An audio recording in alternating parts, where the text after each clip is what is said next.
Agrigento e la sua provincia rendono omaggio con una serie di iniziative alle vittime delle stragi di Parigi. Si è cominciato ieri sera con la Valle dei Templi al buio per oltre mezz'ora e stamani bandiere a mezz'asta in tutti gli edifici pubblici di Agrigento e lutto cittadino proclamato dal sindaco Lillo Firetto. Una tragedia che ha sconvolto ovviamente gli agrigentini, particolarmente affranto il cardinale di Agrigento Monsignor Francesco Montenegro, che si batte da sempre per l'accoglienza e l'integrazione. Vogliono che il terrore prenda il sopravvento.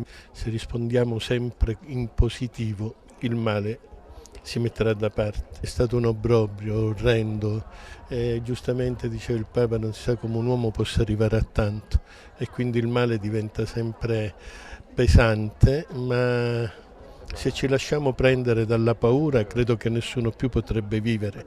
E noi poi abbiamo un'arma, abbiamo l'arma dell'amore. Allora a chi mette in campo il terrore noi rispondiamo con l'amore e la luce vince sempre sul buio. Purtroppo invece i francesi hanno aumentato il raid, bombardamenti in Siria. La violenza richiama sempre violenza e se c'è terrorismo forse c'è da chiedersi perché c'è il terrorismo, perché tante volte scelte politiche, connivenza con stati che non sono legali, vendita di armi, poi pian piano porta a questo. Loro hanno una cultura completamente differente dalla nostra, sono pronti a morire.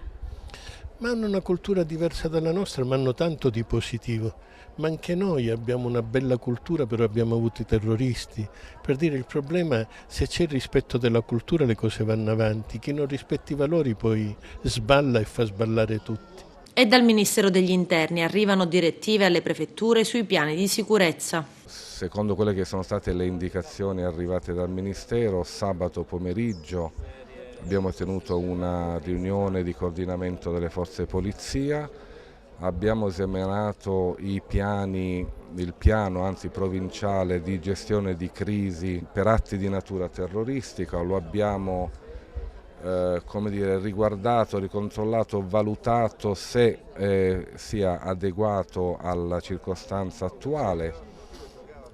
È un piano abbastanza recente perché di quest'estate ed è stato comunque un momento di controllo e di verifica su ciò che è nella provincia con riferimento a questi fatti di carattere internazionale.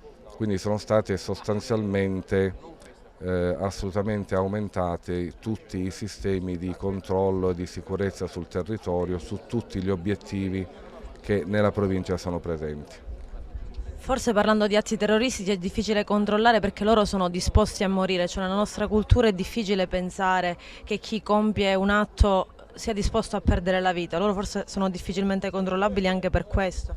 Il senso e il concetto della libertà che noi abbiamo a livello proprio frutto della nostra storia, a livello proprio intimo, è tale che non è sopprimibile, quindi qualunque violenza e qualunque attacco venga portata alla nostra libertà dobbiamo rispondere sempre con i valori della libertà.